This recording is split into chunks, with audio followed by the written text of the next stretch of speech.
Hey guys, in this video I show you how to turn off S20 or higher, because the newer phones of Samsung mostly use other way to turn it off, not here, the power button.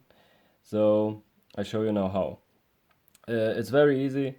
You just click with your finger on the taskbar and you slide down.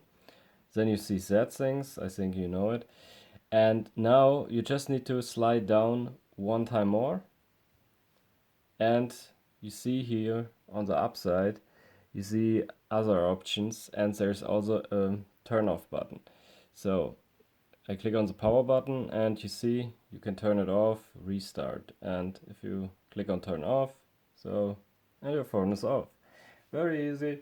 I hope my video was helpful for you, and yeah, then see you next time. Bye.